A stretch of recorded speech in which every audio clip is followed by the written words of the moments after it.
When I first started down the self-publishing path, I carried a treasure trove of myths. Some of them I picked up from writing blogs and Reddit and YouTube videos, others from skeptical friends, and a few I even invented myself in the middle of the night when doubt really kicks in. And the truth is, most of those myths were just wrong. They were dangerous. They cost me time. They cost me confidence. And they definitely cost me money. I see new authors falling for these myths every day. Self-publishing has come a long way since the early days of vanity presses and CD-ROMs, but nowadays it's a £1 billion industry. Old myths still linger though, whispering in your ear while you're wondering whether to take the plunge. They can seed and grow. So today, let's bust the 5 top myths of self-publishing, and let's talk about the lessons that I learned from my own trilogy, One Epic Year. Myth 1. Self-publishing means you weren't good enough for a real publisher. This myth is the oldest one in the book, and honestly, it's the one that pisses me off the most, because the idea is if you don't land a traditional book deal, self-publishing is your last resort, a sign that you've failed. And it's wrong. Why is it wrong? This myth was born decades ago when self-publishing meant spending thousands to print boxes of books that ended up staying in your garage and just rotting away. But nowadays, it's a business model, not a consolation prize. Many authors choose to do it because it gives them creative control. The higher royalties on, say, KDP, the speed in which you're able to work and able to publish. The question isn't whether you're good enough. The question is, what kind of career do you actually want? When I published One Epic Year, I didn't query any agents for it as a book. Not because I was scared of rejection, but because I wanted full control. I wanted to design a trilogy that bent genres, that mixed comedy with horror and sci-fi and spy thriller and Christmas and epic battle.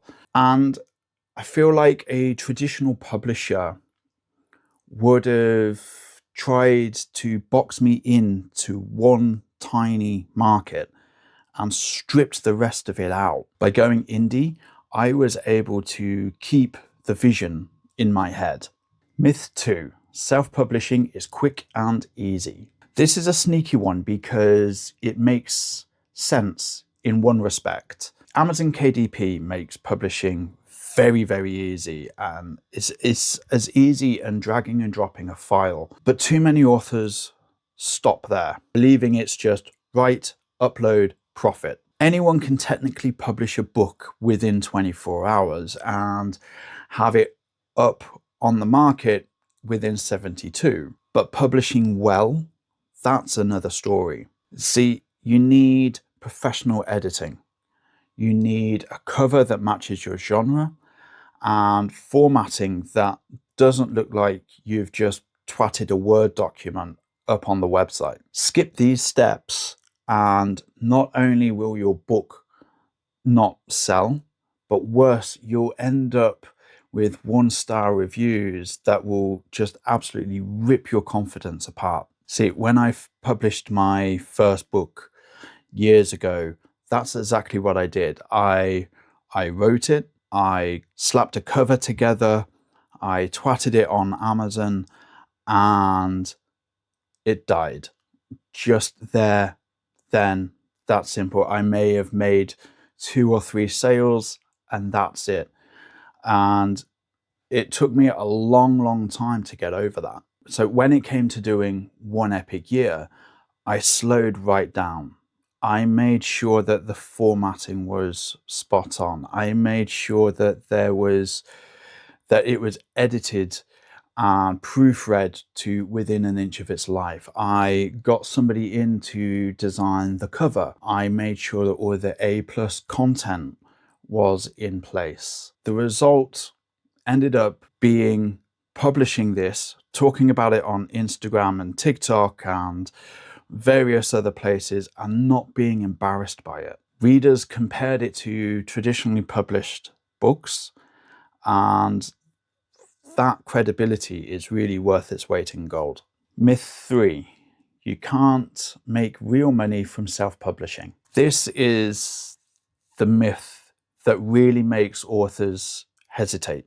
Why bother going into what could be a very expensive hobby or a very time-consuming hobby with nothing to show for it? The indie industry is full of authors that do make full-time income. Royalties are higher, Kindle Unlimited pays you per page, and your backlist stays alive forever. A traditional publisher may let your book go out of print, but as an indie, your work earns for years to come. Dismissing self-publishing as unprofitable is like saying restaurants don't work because every cafe doesn't have a Michelin star.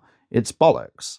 With one epic year, my goal was a steady revenue stream. I priced the Kindle at $9.99 and paperbacks at $14.99. Each sale earned me around about £5 profit, and even in the first months, those royalties started to add up. Add the KU page reads, and suddenly I was seeing real income that went way beyond pocket change. So you can make money being a self-published author.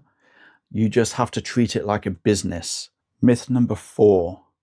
If you publish it, readers will come. This is the typical Field of Dreams bullshit. It's dangerous as hell. The idea is, write a great book, publish it, and the audience will just magically appear. This is something that I fell into myself many moons ago. It's bullshit, because Amazon is flooded with millions of books.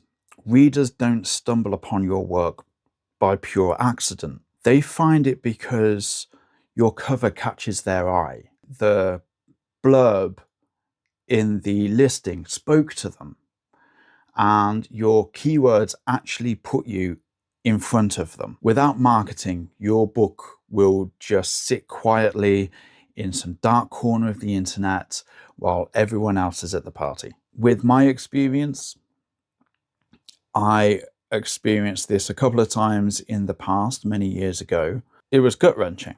It really was. I wrote the book, I published it, boom, done. Let's watch that money roll in, right? And nope, never happened. Never happened.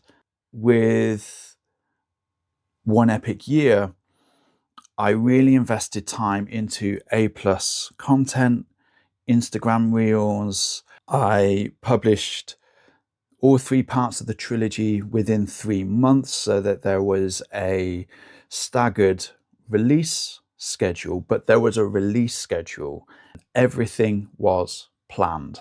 Myth number 5, self-published books are always of lower quality. This one stings because once upon a time it was actually true. Early self-publishing was notorious for amateur covers and typos, but things have changed. Today we have access to the same professional editors and designers that the big houses use. See, quality isn't about who published the book. It's about whether the author gave a shit long enough to do it right. After making loads of mistakes with previous books, which I'll probably go into in another video, I learned that the presentation was a non-negotiable. I spent weeks refining the covers, the typography, the fonts. I used various programs to try and format it. When I held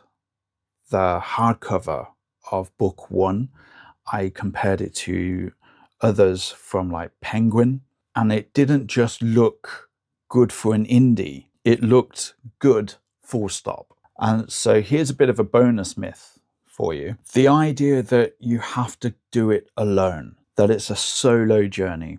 And the truth is, indie authors, a lot of us anyway, thrive on collaboration. Beta readers, editors, marketing peers. When I connected with other indie authors online, I learned faster and avoided half the mistakes I made for previous books compared to One Epic Year. It's independent, yes, but it's not solitary. Self-publishing myths are stubborn, usually repeated by people who never tried or gave up too early. The evidence is clear.